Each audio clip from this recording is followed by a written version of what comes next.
இந்த போட்டோ கொஞ்சம் பாருங்களேன்.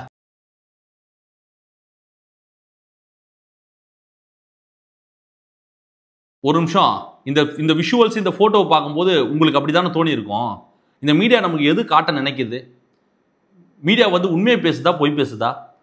கிட்டத்தட்ட இன்று மாலை அந்த ஈவினிங் டைம்ல இந்த புகைப்படம் மட்டும் வைரல் ஆகுது. நல்லா நோட் பண்ணீங்க. இப்போ நான் உங்களுக்கு ஸ்கிரீன்ல காட்டுற அந்த ரவுண்ட் பண்ணி காட்டுற அந்த கன் வந்து கரெக்டா அவர் தலைக்கு எய்ம் பண்ற மாதிரியான இந்த புகைப்படம் தொடர்ந்து ஷேர் ஆகிட்டு இருக்கு.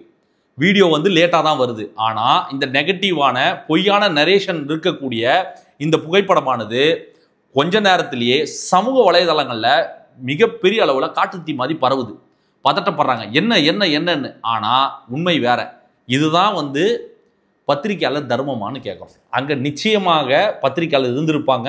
அந்த ஃபுட்டேஜ் அவங்க மூலியமா தான் சோஷியல் மீடியாவில் போயிருக்கும். இங்க இருக்கக்கூடிய ஒவ்வொரு தனியார் தொலைக்காட்சிகளுக்கும் ஒரு தனிப்பட்ட அஜெண்டா இருக்கு. ஒரு கட்சியும் ஒரு ஊடகங்களை நடத்திக்கிட்டு வருது.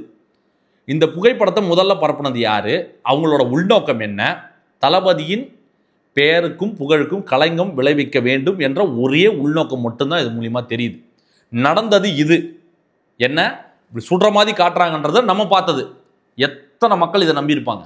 எத்தனை ஆயிரம் பேர் இதை பார்த்துருப்பாங்க? சோஷியல் மீடியாவில், ஃபேஸ்புக்கில், இன்ஸ்டாகிராம்னு எல்லா பக்கமும் இந்த புகைப்படத்தை திட்டமிட்டு பரப்பப்பட்டிருக்கு. ஆனால் உண்மையானது வேற. 1 மணி நேரம் கழிச்சு வீடியோ வருது. அநியாயத்துக்கு மாட்டிக்கிட்டாங்க. ஆக்சுவலா என்ன ப்ரொசீஜர், என்ன நடந்ததுன்றதை தெளிவாக விளக்கி சொல்கிறேன். நல்லா கேட்டுங்க. இந்த வீடியோவை நான் பேசிக்கிட்டு இருக்க இந்த நேரத்தில் இந்த வீடியோ விஷுவல்ஸை நான் உங்களுக்கு ப்ளே பண்ணுறேன். நல்லா பாருங்க. அந்த ஒய் கேட்டகரியில் இருக்கக்கூடிய அதிகாரி ஒருவர் அவரோட அந்த பிஸ்டலை எடுத்து இன்னொருத்தருக்கு ஹேண்ட் ஓவர் பண்ண போறாரு. அதாவது ஏர்போர்ட்ல, மதுரை ஏர்போர்ட்ல இருந்து சென்னைக்கு கிளம்பி வர போறாங்க. மதுரை ஏர்போர்ட்ல இருந்து இங்க கிளம்பி வரதுக்கு ஏர்போர்ட்டுக்குள்ள வந்து அந்த கன்னு வந்து அலோடு இல்லைன்ற மாதிரி நான் கேள்விப்பட்டேன். அதுதான் ப்ரொசீஜர்னு சொல்றாங்க. அந்த கன்னை வந்து அங்க லோக்கல்ல இருக்கக்கூடிய ஒரு அதிகாரிக்கு அந்த பிஸ்டலை வந்து அவர் ஹேண்ட் ஓவர் பண்ண போறாரு. அவர்கிட்ட ஒப்படைக்கிறதுக்காக அவர் எடுக்கிறார். நல்லா பாருங்க. நான் உங்களுக்கு ஸ்லோமோ பண்ணி கூட காட்டுறேன். நல்லா பாருங்க. அவர் எடுக்கிறார். எடுக்கும் அந்த தருணத்துல இந்த ஓடி வர நிர்வாகி ஆல்ரெடி உள்ள வந்துட்டாரு. நல்லா பாருங்க. இவர் ஓடி வந்துட்டாரு. இவர் பிஸ்டலை எடுத்து கொடுக்கிற டைம்ல இன்னொருத்தர் ஓடி வந்து அவர் கையை தட்டுறாரு. தட்டும் போது என்ன ஆகுதுன்னா கரெக்டா நேரா அவர் தலைக்கு காயின் பண்ற மாதிரி புகைப்படம் கிளிக் ஆகுது. அப்போ என்ன அர்த்தம்? நோக்கமானது உள்ள போக போறாங்க. அந்த கன்னு எடுத்து இன்னொருத்தட்ட கொடுத்துட்டு போக போறாரு. அவ்வளவுதான். இதுதான் நடந்திருக்கு. அதை இந்த மீடியா எவ்வளவு பெரிய பூதாகரமாக்கி காட்டிச்சு பாத்தீங்களா? சுட போறாங்க, தொண்டர்களுக்கு பாதுகாப்பு இல்லையா, ஐயோ அம்மம்மா, ஐயோ டே, சத்தியமா வந்து எப்படி சொல்றது, சின்ன குழந்தைங்க பார்த்தா கூட பயந்துருவாங்க பொழுது. இவங்க வைக்கிற கேப்ஷன்ஸும் தம்ப்லைனும் இதை வச்சு வியாபாரம் பார்க்கலாம், இதை வச்சு ட்ரெண்டிங் பண்ணலாம். பிரேக்கிங் நியூஸ், சுட முயற்சி செய்தனர். என்ன நடந்துருச்சு? அங்க ஒண்ணுமே நடக்கல. சாதாரண ஒரு நிகழ்வு, சாதாரண ஒரு விஷயம். ஏர்போர்ட்டுக்குள்ள போறாரு, கன் எடுத்துட்டு போகக்கூடாது, அதை கொடுத்துட்டு போறதுக்கு எடுக்கும்போது ஒருத்தர் தட்டி விடுறாரு. ஓடி வரும்போது அது கரெக்டா அவர்கிட்ட பாயிண்ட் ஆகுது. அவ்வளவுதான். உடனே வந்து சுட போறாங்க, அதை பண்றாங்க. சொன்ன உடனே அது சம்பந்தப்பட்ட நபர் யாரு, இவங்க என்ன நினைச்சாங்கன்னா அவர் வேற யாரோ போல இருக்கு, பொதுமக்கள் மூளையை கழுவி கண்டென்ட் எடுக்கலாம்னு சொல்லிட்டு டைரக்டா போனை போட்டு பேசும்போது, என் தலைவனுக்காக நான் அதெல்லாம் பண்ணுவோம், நாங்க வந்து அங்க எனக்கு என்ன நடந்ததுன்னே தெரியாது, நான் சால்வை போட போனேன்னு சொல்லிட்டு அந்த நிர்வாகி வந்து சொல்றாரு. உடனே யாரு என்னன்னு கண்டுபிடிச்சு அவர் வீட்டுக்கே போய் பேட்டி, ஏதாச்சும் கிடைச்சிடாதா, அதாவது தளபதிக்கு நெகட்டிவா அந்த நிர்வாகி எதனா பேசிட மாட்டாங்களான்னு சொல்லி கழுகு, பிணந்தின்னி கழுகுகள் போல சுத்த ஆரம்பிச்சாங்க. ஓடி போய் வீட்டுக்கு போறது, பேட்டி எடுக்கிறது. என்னாச்சு, கன்னு வர வச்சுட்டாங்களாமே, நீங்க நல்லா இருக்கீங்களா, என்ன உங்க மேல எதுவும் படலையே, பாருங்க அந்த பதட்டத்தை எப்படி உருவாக்குறாங்க பாருங்க, நீங்க நல்லா இருக்கீங்களா, சாப்பிட்டீங்களா, தூங்கிட்டீங்களா, மருத்துவ உதவி எதனா தேவைப்படுதா, இப்படி. உடனே அவர் வீட்டுக்கு போயிட்டு அவர் மொரட்டு நோஸ் கட் பண்ணி விட்டாரு. அதெல்லாம் ஒண்ணுமே கிடையாது, நான் சால்வை போட போனேன், மரியாதை பண்ண போனேன், அவர் எப்போ வந்தாலும் மரியாதை பண்றது என்னோட வழக்கம், அது எப்பவுமே மதுரைக்கு வந்தா நாங்க செய்வோம், நான் அங்க போறேன், அந்த மாதிரிலாம் எந்த ஒரு அசம்பாவிதமும் நடக்கல, அதெல்லாம் ஒரு மேட்டரே கிடையாதுன்னு லெப்ட்ல டீல் பண்ணிட்டு போயிட்டாரு. மொக்க வாங்கிட்டு வந்தாங்க. போயிட்டு போனோ கால்லையும் மொக்க வாங்கினாங்க, நேரடியாக வீடியோ போட்டு மொக்க வாங்கினாங்க.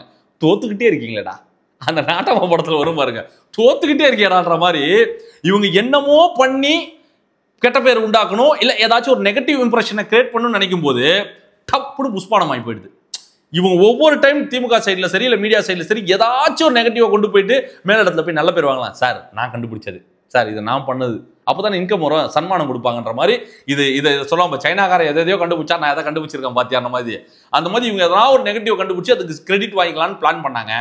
அது கடைசியில் வந்து வழக்கம் போல நான் சொன்னல, தளபதிக்கு எதிராக யாரை வந்து முன்னாடி நின்னாலும் அது எடுபடாது.